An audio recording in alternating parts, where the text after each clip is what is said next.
Bismillahirrahmanirrahim.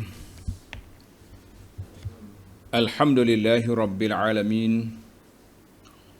Wassalatu wassalamu ala rasuli rabbil alamin.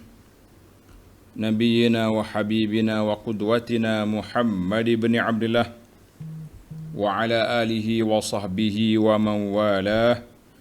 Amma ba'du. Muslimin dan muslimat, para pelajar sekalian, kita teruskan pengajian kita dalam kitab Al-Wafi Syarah Al-Arba'in. Hadis yang ke-36 di bawah tajuk Jawami'ul Khair. Hadis ini panjang. Tajuk yang kita akan huraikan pada kali ini ambil di Wa an Abi Hurairah radhiyallahu anhu qala 'anil Nabi sallallahu alaihi wasallam qala wa man salaka tariqan yaltamisu fi 'ilma sahhalallahu lahu bihi tariqan ilal jannah. Sesiapa yang berjalan menuntut ilmu, nescaya Allah Ta'ala akan permudahkan jalannya menuju ke syurga.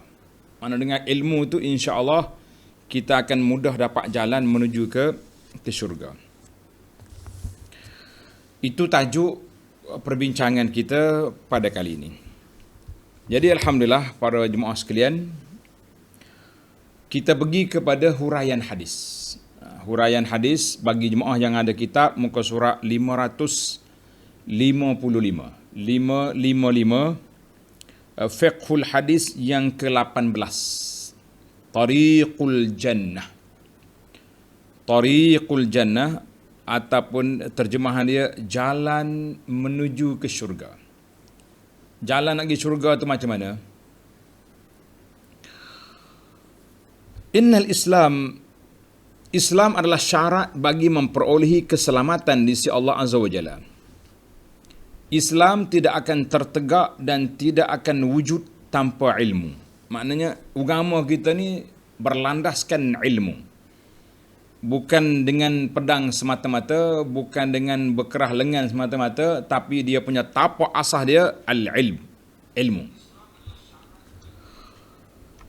Tiada jalan untuk mengenali Allah, jalan ma'rifatullah dan sampai kepadanya kecuali dengan jalan ilmu.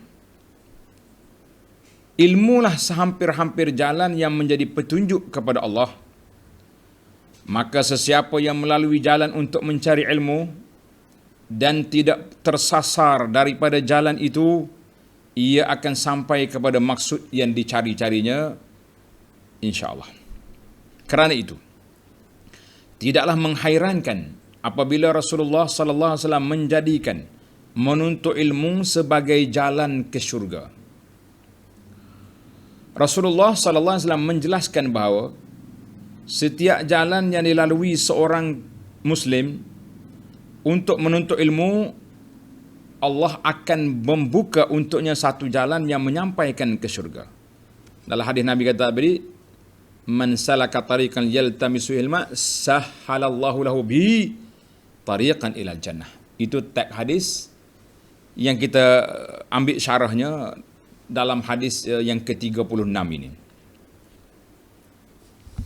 Jelas tuan-tuan sekalian, tidaklah ada yang lebih berhak untuk dijadikan dalil bagi kita perkatakan selain daripada tindakan Allah menjadikan pembuka wahyu yang pertama turun kepada Nabi sallallahu alaihi wasallam adalah mengenai perintah supaya menuntut ilmu dan segala wasilah, segala jalan untuk memperolehi ilmu itu.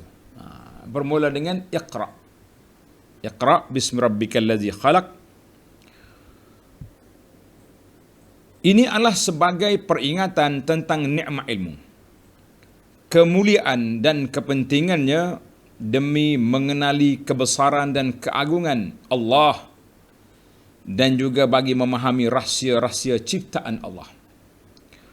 Wahyu yang pertama ini juga adalah sebagai isyarat hakikat ilmu yang sabit, yang kukuh, sebagaimana firman Allah Ta'ala dalam awal surah Iqra.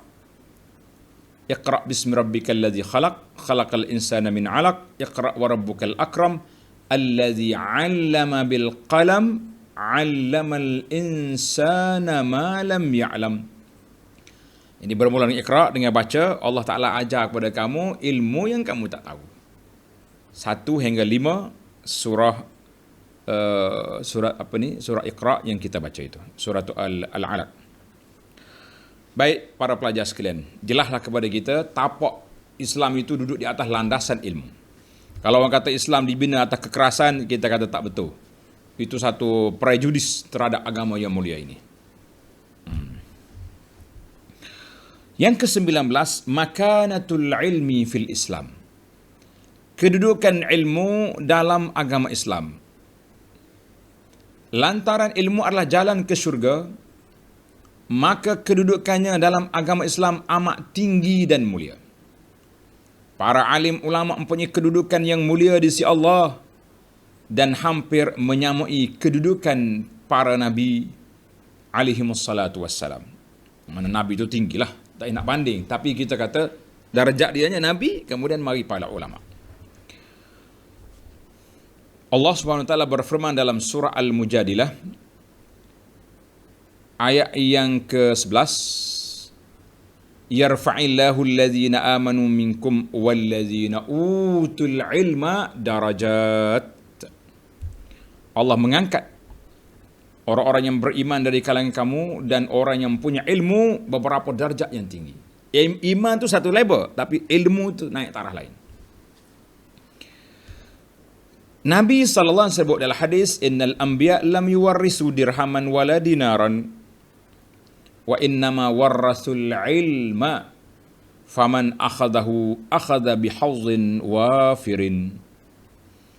Sesungguhnya para nabi tidak mempusakakan kepada keluarga dia, kepada umat dia dirham dan dinar, duitlah, harta benda, tetapi mereka mempusakakan warrasul ilma.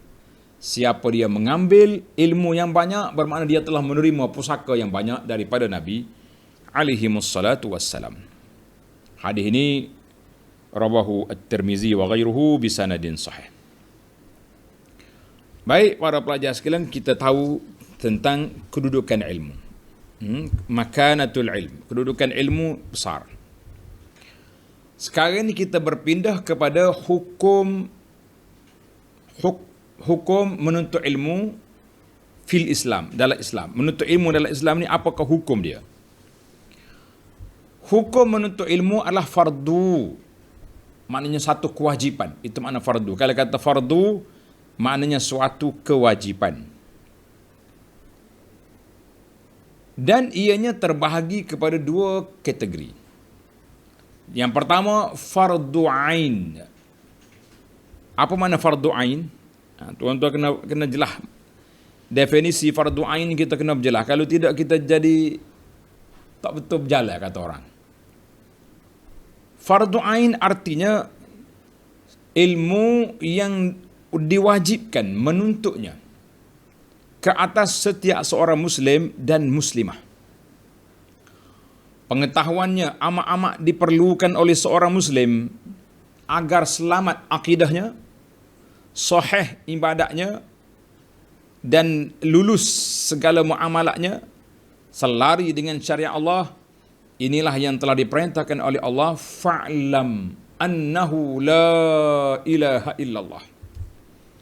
Maka ketahuilah bahawa tiada Tuhan yang berhak disembah melainkan Allah. Surah Muhammad ayat 19. Jadi jelas kita yang pertama ini dia panggil fardu ain. Nabi SAW bersabda, talabul ilmi faridatun ala kulli muslimin. Menuntut ilmu itu wajib, fardu ain ke atas setiap seorang muslim. Jadi para pelajar sekalian, kita boleh fahamlah maksud fardu ain itu ilmu yang wajib diketahui oleh setiap orang. Fardu wajib, ain atas setiap kepala. Itu makna ain. Fardu yang wajib diketahui oleh setiap orang, baru nama dia fardu aini. Fardu ain. Jelaslah kita. Apa dia fardu ain ni? Fardu ain ni kita kena Allah. Tak boleh, tidak memadai. Kalau orang tanya dia, mu percaya ada Allah? Percaya. Mana dalil ada Allah? Ayah saya kata Tuhan ada. La. Habis kita sendiri kena yakin Allah ada. Mana dalil? Ada alam. Ada langit dengan bumi. Pasti ada Tuhan. Dalil. Kalau kita belajar sikit lagi. Mana dalil? Qul huwallahu ahad. Allahus samad. Kemas. Tak boleh main taklid dia panggil. Ada Tuhan? Ada. Mana kau tahu? Ayah aku cakap. Lah. Ini kena hati-hati para jemaah sekalian. Jangan bermudah-mudah dalam ilmu fardu ain. Kemudian kita kena pandai solat, kena pandai wudu, pandai solat, pandai puasa. Kalau ada harta kena tahu tentang kewajiban zakat. Kemudian ilmu tentang akhlak, halal haram, dosa pahala. Itu ilmu yang kena asas kita kena tahu. Itu nama fardu ain. Tu ada orang kata tak boleh belajar Quran, kena mengajar fardu ain. Mengaji Quran tu fardu ain lah tu. Nak kenal Allah. Kita kenal melalui tadabbur ayat-ayat Allah. Itu fardu ain. Jangan dipersempit dunia yang luas. Kadang-kadang kita nak conquer, ya, nak ambil kita. Ya. Tak boleh belajar mengaji Quran tu, belajar kok ni. Masya Allah. Baik. Yang kedua, ilmu fardu kifayah. Apa makna fardu kifayah? Ilmu ini diwajibkan ke atas semua kaum muslimin memperolehinya. Saya sebutlah termasuk muslimat.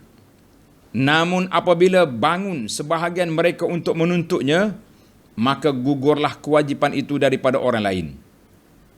Jika tiada seorang pun menuntutnya, maka kesemua mereka berdosa. Jadi kita kata dalam kampung ni tak ada seorang pun pandai Quran. Semua sekali berdosa belaka. Tak ada siapa pun boleh jadi imam. Semua berdosa belaka. Jadi kalau ada seorang yang boleh memahami ni, dia kata gugurlah daripada orang lain itu. Jika tiada seorang pun menuntutnya, maka semuanya mereka berdosa. Ianya adalah memperdalami ilmu syariat, sama ada mempelajarinya, menghafalnya, dan menyelidikinya. Mana kena ada di kalangan kita ni bukan setakat pandai solat je, kena tahu hukum hakam tentang solat. Kena pandai.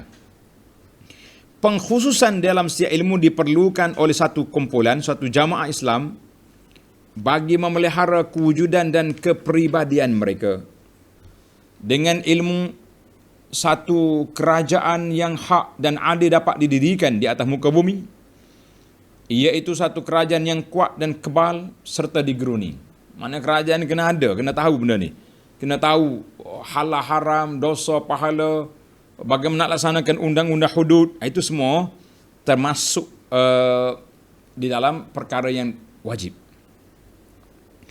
Musuh tidak akan tamak untuk menyerangnya manakala orang-orang yang jahat tidak berani ke atasnya. Ini adalah seruan Allah dalam Al-Quran dalam surah At-Taubah ayat 122. وَمَا كَانَ الْمُؤْمِنُونَ لِيَنْفِرُوا كَافَّةً فَلَوْلَا نَفَرَ مِنْ كُلِّ فِرْقَةٍ مِّنْهُمْ طَائِفَةٌ لِيَتَفَقَّهُوا فِي الدِّينِ وَلِيُنْذِرُوا قَوْمَهُمْ إِذَا رَجَعُوا إِلَيْهِمْ لَعَلَّهُمْ يَحْذَرُونَ. Allah kata apa? Tidak sepatutnya bagi orang mukmin itu pergi semuanya ke medan peperangan. Jangan pergi semua. Mengapa tidak pergi daripada tiap-tiap golongan di antara mereka beberapa orang untuk memperdalamkan pengetahuan mereka tentang agama dan untuk memberi peringatan kepada kaumnya apabila mereka telah kembali kepadanya, supaya mereka itu dapat menjaga dirinya. Ingat ni, maknanya jangan semua pergi. Sebahagiannya pergi perang, sebahagian lagi menuntut ilmu. Bila dia orang tu balik, kawan ni ajar. Baik, maka dikiaskan tafaqquh fiddin, memperdalamkan pengetahuan dengan ilmu-ilmu yang telah kita sebutkan yang diperolehi, yang diperlukan oleh umat Islam. Tafaqquh dan pengkhususan diri, mempelajari sesuatu ilmu itu adalah disunatkan bagi hak setiap Muslim berdasarkan firman Allah Ta'ala dalam surah Taha ayat 114. Qul Rabbi zidni ilma. Jadi Allah Ta'ala ajar kepada Nabi, Qul, kata, doa, minta, Rabbi zidni ilma. Ya Allah, tambahkanlah untukku ilmu pengetahuan. Ini besarlah maknanya. Allah tak suruh kita minta pangkat, tak suruh minta kedudukan, tak suruh minta harta. Zidni ilma, minta ilmu.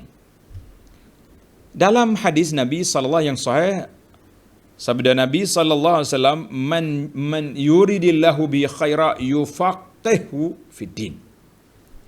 Siapa yang Allah nak beri kepahaman kepadanya, maka diberinya man yuridillah, siapa yang Allah nak beri kebaikan kepadanya, maka Allah akan memberikan kepahaman terhadap agamanya. Orang yang faham agama ni anugerah daripada Allah untuk hambanya memperolehi kebaikan. Tuan-tuan dan puan-puan, bila kita suka menuntut ilmu, kita kata Alhamdulillah. Sebab apa kita kata Alhamdulillah? Sebab apa? Sebab Allah nak buka pintu kebaikan kepada kita. Jadi itu dia panggil fardu kifayah. Mana fardu kifayah ni? Mana ada sekumpulan yang belajar mendalam ilmu, yang lain itu tak berdosa. Itu dari sudut ilmu. Dari sudut amalan pun sama juga. Contohnya kita kata menguruskan jenazah. Seorang muslimin mati, seorang muslimah mati, maka wajib masyarakat kampung itu uruskan jenazah dia. Semua sekali. Bila bangun beberapa orang yang menguruskan, orang ni mandi, orang ni kafan, orang ni kebumi, orang ni salat, selesai. Walaupun ada 5,000 dalam kampung ni, 5 orang buat kerja, gugur dah dosa daripada orang lain. Itu dia panggil fardu kifayah. Kerana itu dalam ilmu dalam Islam ni ada 2 ilmu. Satu dia panggil ilmu fardu ain, satu lagi ilmu fardu kifayah. Ilmu fardu ain ni mengaji agama, mendalami agama, memahami Islam. Apa tadi? Satu lagi ilmu fardu kifayah. Termasuklah saudara-saudara kita yang belajar ilmu perubatan, ilmu engineer, binaan, ilmu tentang sains, itu fardu kifayah. Kalau tidak, macam mana kita macam mana kita nak beribadat? Orang ni sakit, orang ni lemah, macam mana kita nak pergi haji, tak tahu kapal terbang nak bawa? Itu ilmu fardu kifayah. Tidak ada dalam Islam ni pemisahan ilmu. Yang misahnya geng-geng sekular. Geng sekular yang memisahkan ilmu. Anak geng mana tu? Nak pergi hospital. Hospital mana tu? Hospital ni kerajaan ni. Tu tidak hospital Islam tu. Hospital Islam mana? Ni tempat ruqyah. Jadi kita kata tak boleh bagi macam tu. Semua ilmu tu diterima oleh Islam kecuali ilmu yang diharamkan, seperti ilmu sihir, ilmu nujum, ilmu hitam kata orang tu, ilmu jahat, itu diharamkan. Ilmu tentang sains, ilmu itu fardu kifayah. Kenapa pula kita kata tidak Islami? Cuma sistem Islami ini melalui jarum, ia ni melalui jampi. Kita kena faham lah, kalau tidak susah kita ni. Awak ni tidak perubatan Islam tu. Perubatan Islam macam mana? Ni jampi. Itu jampi. Siapa pula kata perubatan yang cocok jarum tidak Islami? Mana kalau tidak Islam, dia jadi kafir. Itu bahaya. Sudah. Hati-hati tuan-tuan, jangan kita masuk dalam perangkap yang tidak sepatutnya diperangkapkan. Baik, kita pindah kepada tajuk yang seterusnya, al-ilmu nurun wal ulama'u manarat huda. Ilmu itu cahaya, penyuluh jalan menuju ke syurga, penyuluh jalan kebahagiaan di atas dunia. Kena ada ilmu. Ilmu perubatan untuk orang sakit, ilmu binaan untuk kediaman, pembangunan, ilmu tanaman untuk makanan, untuk perhiasan. Jadi ilmu itu semua kena ada. Dan ilmu tentang fardu agama untuk perjalanan ke syurga. Alhamdulillah. Dan para ulama dikira sebagai lampu hidayah yang membimbing manusia ni, para ulama al-amilun. Kita sudah pun mengetahui bahawa tiada jalan untuk menyampaikan kita kepada ma'rifah. Apa nama ma'rifatullah? Tak ada jalan yang kita boleh mengenal Allah Azza wa Jalla kecuali dengan apa? Mengenali Allah, mencari keredaannya dan kejayaan dengan berada hampir dengan Allah pada hari kiamat, melainkan dengan ilmu. Maka ilmu itu dianggap sebagai cahaya. Dengan nur itulah Allah telah mengutuskan para rasul dan kitab-kitabnya. Sebagaimana dengan nur tersebut seorang itu memperoleh petunjuk di dalam kegelapan kejahilan dan melepaskan diri daripada syak wasangka, syubhat dan juga waham segala keraguan. Dalam kitab ini Tuan Syekh kita telah bawa kepada kita beberapa ayat. Tuan-tuan tandalah ayat, boleh tengok sendiri. Ayat yang pertama surah Al-Maidah ayat 15-16. Qad ja'akum minallahi nurun wa kitabun mubin. Yahdi bihillahu man ittaba'a ridwanahu subulas salam wa yukhrijuhum minadh dhulumati ilan nuri biiznih wa yahdihim ila siratim mustaqim. Sesungguhnya telah datang kepadamu cahaya daripada Allah dan kitab yang menerangkan Al-Quran ini.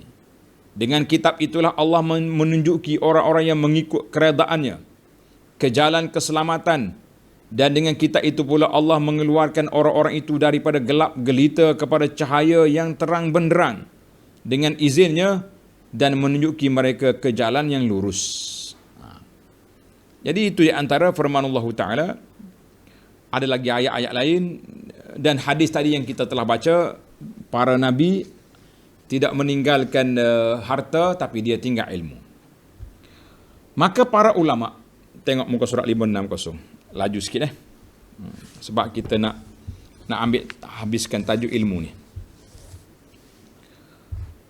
Para ulama adalah pembawa obor kebenaran dan lampu petunjuk, di mana umat berpandukan suluhan cahaya ilmu mereka dalam menongkah kehidupan mereka.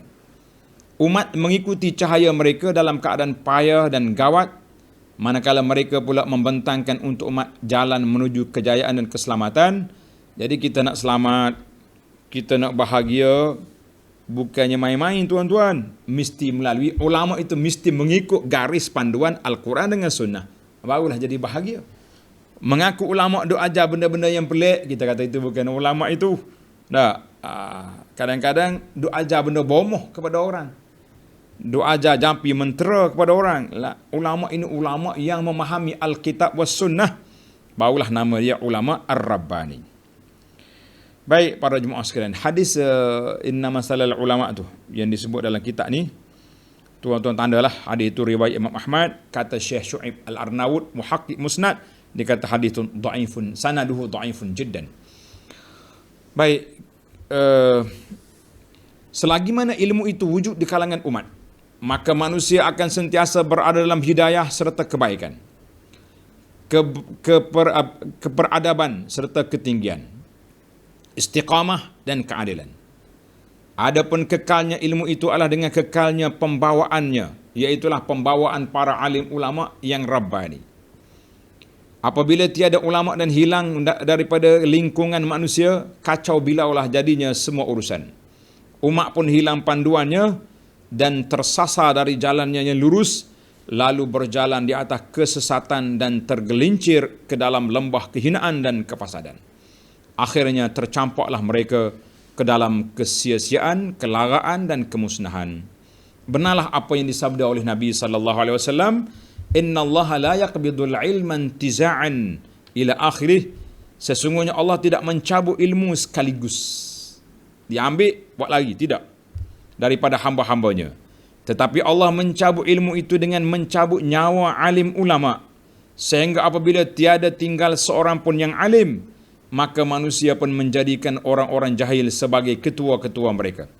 Mereka ditanya mengenai sesuatu, orang itu pun berfatwa tanpa ilmu, kerana itu mereka pun sesat dan menyesatkan manusia lain. Hadis ini muttafaqun alaih, diriwayat oleh Imam Bukhari dan Muslim. Jelaslah kepada kita, yang kita perlu di sini para pelajar sekalian, siapa dia? Ulama yang beramal dengan ilmunya, yang berpaksikan kepada kitab dengan sunnah, maka itulah dia panggil manaratun huda, yang menjadi obor pembawa petunjuk pada umat ini. Tapi kalau ulama duk main-main je, kan, cerita bawa pelik-pelik je, hadis palsu je cerita dia, maka kita kata itu boleh merosakkan umat lebih daripada memimpin umat. Jadi kita kena carilah tuan-tuan yang nak belajar ni, cari yang kita boleh dengar qala Allah, qala Rasul, kata dia, huraian dibawa oleh Imam Ibnu Katsir, Ibnu Hajar, Nawawi contohnya. Kalau tak main tak ada qala Allah, hadis ni hadis. Jumpa mana hadis? Saya baru tengok satu video menarik tuan-tuan. Dia kata saya akan bawa 3 hadis.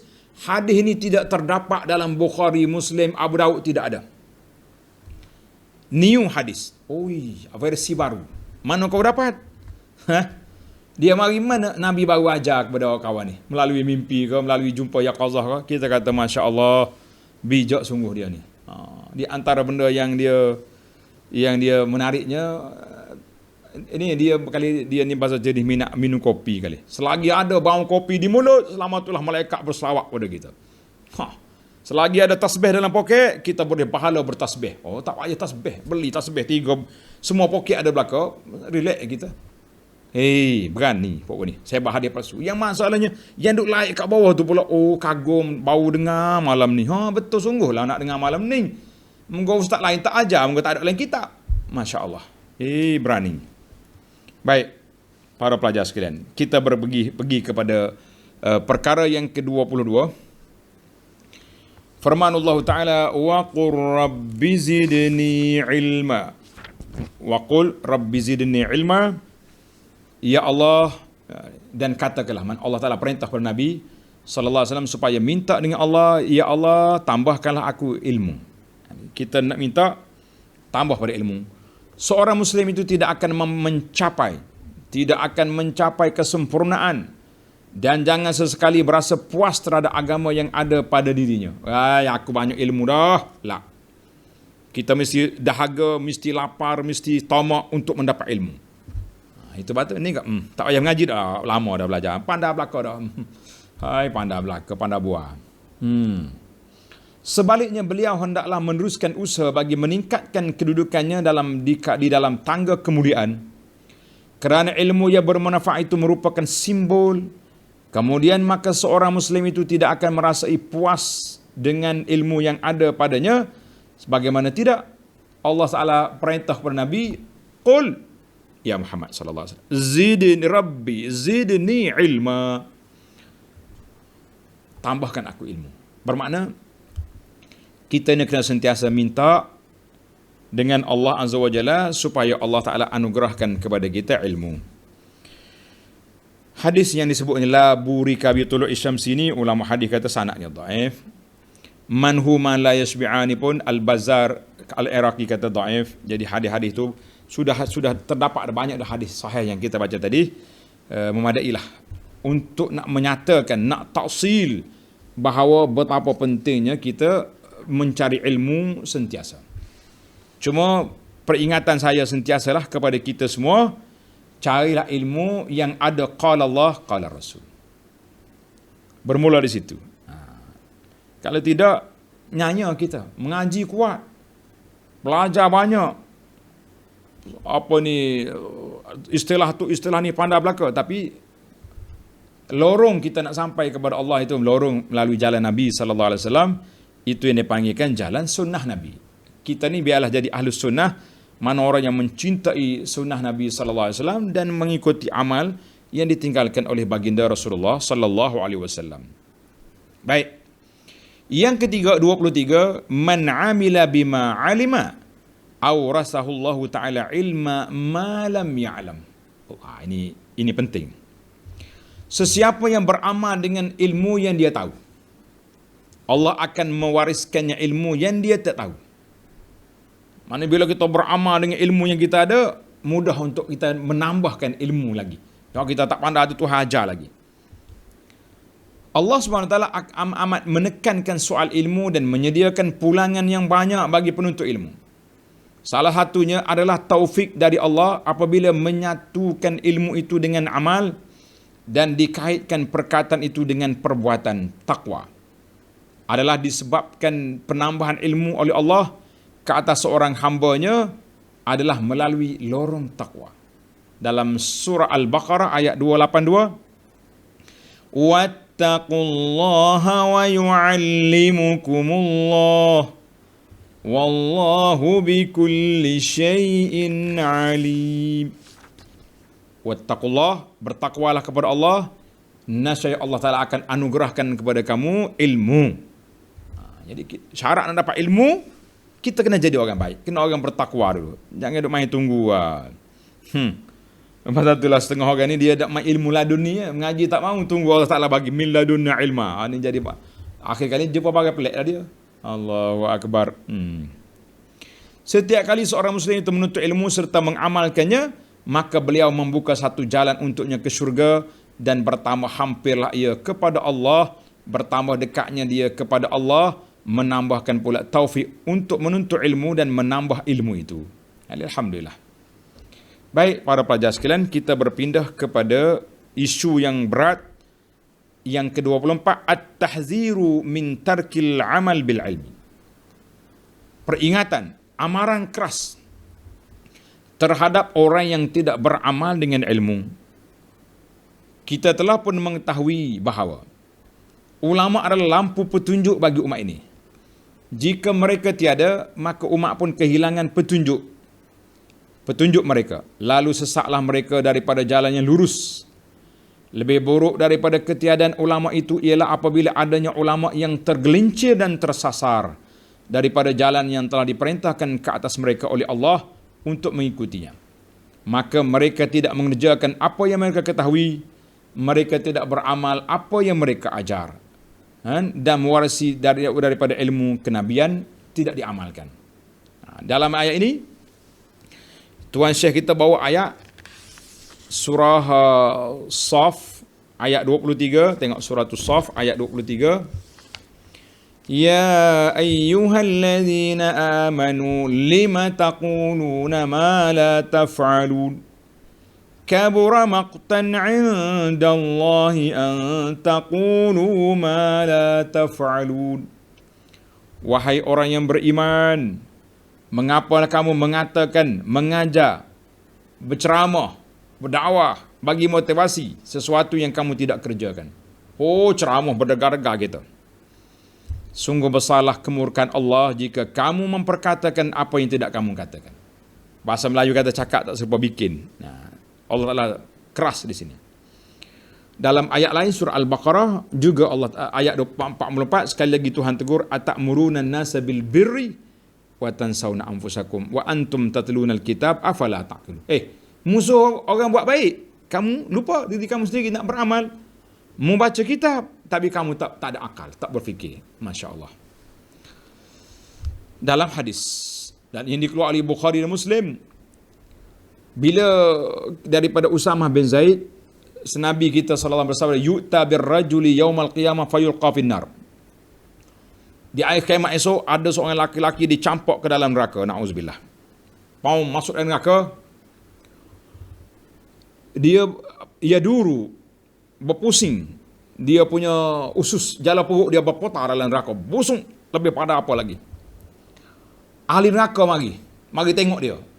Woi fulan, ustaz, kiai, contoh kalau kita katakan tuan guru, apa lagi nak panggil, baba, malak, kenapa ni? Bukankah tuan duk mengajar, duk ceramah dulu, masuk TV pagi, petang, siang, malam, semua channel ada belakang, dalam YouTube pun ada, dalam YouTube pun ada, dalam apa lagi semua ada belakang, live semua hidup belakang. Kamu juga larang buat benda mungkar, kenapa ni jadi macam ni? Dia kata, bala betul, aku dulu duk ajar orang, qad kuntu amuru bil ma'ruf wala atih. Aku suruh orang buat, aku tak buat. Aku larang benda mungkar, aku langgar. Na'udzubillah. Hadis ini sahih tuan-tuan. Cukup dengan hadis ini. Banyak lagi hadis lain. Padalah, kata orang, dengan hadis yang kita baca tadi. Yang ke-25, nasyrul ilm. Kepentingan menyebarkan ilmu. Agama Islam menggesa agar ilmu itu dipelajari dan diajari kepada orang lain. Dipanggil at-ta'allum wa ta'lim. Belajar, mengajar. Dua tu. Sebagaimana firman Allah Ta'ala yang kita baca tadi. Falaula nafara min kulli firqatin minhum ta'ifatun liyatafaqahu fid din. Tadi ayat kita baca. Ayat At-Taubah 122 tadi. Mana ada sekelompok yang mengajar orang. Dalam hadis Nabi sallallahu alaihi wasallam baginda bersabda, "Naddarallahu imra'an sami'a minha syai'an faballaghahu kama sami'u." Allah Ta'ala menjernihkan wajah orang yang mendengar daripada kami, dengar hadis kami. lalu menyampaikannya kepada orang lain sebagaimana telah didengarinya. Ajar kepada orang. Panjang hadis tu. Riwayat Tirmizi. Maka sebaik-baik amalan yang dikerjakan oleh seorang Muslim, di mana ganjarannya untuk amal itu dilipat gandakan dan sentiasa subur dan berkembang selepas kematiannya, ialah mengajar ilmu kepada orang. Sebagaimana yang telah disebut oleh Nabi sallallahu dalam hadis yang masyhur, yang selalu tuan-tuan dengar, tuan baca, iza matal insan inqata amalu illa min salasin. Bila mati seorang anak Adam, maka putuslah amalan sendirinya kecuali 3 perkara. Yang pertama, sedekah jariah, wakaf. Yang kedua, ilmu yang orang ambil manfaat dengan dia. Kita ajar pada orang beramal dengan dia, orang baca Quran, orang sebab kita dia pandai Quran, dia solat, dia Allah. Semua yang kita ajar tu ilmu, dia panggil online, pahala mari kepada kita. Alhamdulillah. Yang ketiga, anak yang baik yang sentiasa mendoakan. Mana kita kata alhamdulillah, hadis ni rawahu Muslim. Cukuplah kalau kita nak kata kita nak kata apa? Kelebihan menyebarkan ilmu, kalau ada satu hadis ni pun memadai. Ilmu yuntafa'u. Dengan ilmu kita sabar, pahala tak putus dalam kubur kita. Alhamdulillah, tuan-tuan guru kita menerima manfaat daripada ilmu yang dia ajar kepada kita. Sampai saat ini mereka menerima saham online dalam kubur. Alhamdulillah. Kita ajar kepada anak murid pula. Jangan terhenti setakat tuan-tuan, ajarkan kepada orang lain pula. Maka berteruslah ilmu itu turun-temurun sampai bila-bila. Kerana itulah Nabi SAW yang paling tinggi darjat, yang paling banyak ilmu. Sebab semua perkara yang kebaikan ini mari daripada Nabi SAW, melalui Nabi SAW. Mari daripada Allah melalui Nabi. Alhamdulillah. Kita baca Quran, pahala sampai ke Nabi. Kita sedekah, pahala ke Nabi. Solat pun sampai. Semua yang kita buat ni lalu ikut dia. Saham dia masuk. Alhamdulillah. Baik, yang ke-26, al-ikhlasu fi talabil ilmi wa tarkil mubahat wal mubarah. Hendaklah ikhlas dalam menuntut ilmu dan jauhkan sikap berbangga-bangga dan berbesar diri. Belajar tu kerana nak challenge orang, jangan. Itu niat tak baik nama dia. Tapi kalau orang challenge kita, kena lawan juga. Tak boleh buat bodoh saja kita ni. Seorang penuntut ilmu mestilah mengikhlaskan niatnya menuntut ilmu itu semata-mata untuk memperoleh keredaan Allah. Tiada maksud lain melainkan untuk memelihara agama. Tujuan kita belajar nak jaga agama. Dan mengajarkannya kepada manusia untuk dimanfaati oleh mereka. Janganlah menjadikan maksudnya menuntut ilmu itu untuk memperolehi kedudukan, harta, kemuliaan dan populariti. Ini kita takut ni. Takut kita salah guna ilmu kerana nak cari kedudukan. Na'udzubillah. Ataupun supaya orang mengatakan alim, atau untuk meninggikan dirinya dengan ilmu itu ke atas makhluk Allah, serta berdebat dengan orang lain. Semua sikap negatif itu akan membinasakan amalannya dan merupakan satu sifat yang keji, sebagaimana sabda Nabi sallallahu alaihi wasallam dalam hadis riwayat oleh Abu Hurairah, dikeluarkan oleh Abu Daud, man ta'allama ilma mimma yubtagha bihi wajhullah la yata'allamu illa liyusiba bihi 'arada minad dunya lam najid 'urfal jannah yaumal qiyamah. Siapa menuntut ilmu untuk yang dipelajari semata-mata untuk mencari keredaan Allah Ta'ala. Alhamdulillah lah. Beliau tidak pelajari yang melainkan untuk memperoleh keredaan Allah. Ilmu ni untuk Allah, tapi kita nak guna ilmu ni untuk mencari kedudukan dunia. Maka orang itu tidak akan dapat mencium bau syurga pada hari kiamat. Nak cium bau pun tak boleh, apalagi nak masuk dalam syurga. Na'udzubillah. Allahu Akbar. Sama juga lah hadis lain, siapa menuntut ilmu kerana nak seiring dengan ulama lain, atau dipanggil alim ulama, atau untuk nak berdebat dengan orang-orang bodoh, atau untuk nak mencari pengaruh supaya orang pandang kepada kita, selebriti kita ni, Allah akan memasukkannya ke dalam api neraka wal'iyadzubillah. Hadis ni rawahu Tirmizi daripada Ka'ab bin Malik. Hadis yang panjang. Tuan-tuan tengok dalam kitab lah. Di antara orang yang awal dibawa ke dalam neraka nanti, dijatuhkan hukuman pada hari kiamat, orang yang belajar ilmu, orang yang pandai Quran, orang yang pergi berjihad. Jadi orang panggil ilmu, dia panggil. Kenapa kamu menuntut ilmu? Oh, kerana Allah. La, mu nak suruh orang puji awak. Kenapa belajar Quran? Nak jaga kitab Allah. La, nak suruh mu dapat dapat gelaran, nama sebagainya. Kenapa kamu pergi berperang? Nak jaga agama. La, nak tunjuk memberani. Semua tu dicampak dalam neraka. Wal'iyazubillah. Jadi tuan-tuan tengok dalam kitab kita tu panjang. Kemudian kita pergi kepada isu yang ke-27. La adri nisful ilm. Jangan malu untuk menjawab la adri, saya tak tahu. Jangan malu. Antara tanda-tanda keikhlasan dalam menuntut ilmu dan mengajari ilmu itu ialah apabila dia dengan rendah hati dan tidak rasa malu untuk mengucapkan la adri, saya tak tahu. Benda dia tak tahu, jawab tak tahu, senang. Mengenai apa yang tidak diketahuinya, benda tahu dia kata tahu. Ramai alim ulama telah ditanya tentang banyak masalah, lalu mereka menjawab bagi sebahagian masalah, wallahu alam. Ulama besar pun boleh jawab macam tu.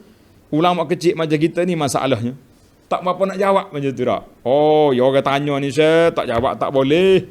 La. Menjawab semua soalan orang yang kita tahu itu, itulah tanda kebodohan yang besar dalam dunia ini. Dan tanda-tanda kerusakan. Sebab apa kerusak? Kenapa dia jawab benda dia tak tahu? Rusaklah dunia ni. Allahu Akbar. Ini bahaya sekali para pelajar sekalian. Nabi ajar kepada kita. Ketika Jibril tanya dia, bila ke kiamat?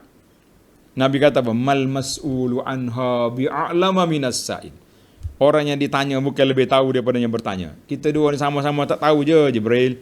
Tak salah tanya aku. Kan? Baiklah, hadis ini muttafaqun alaih.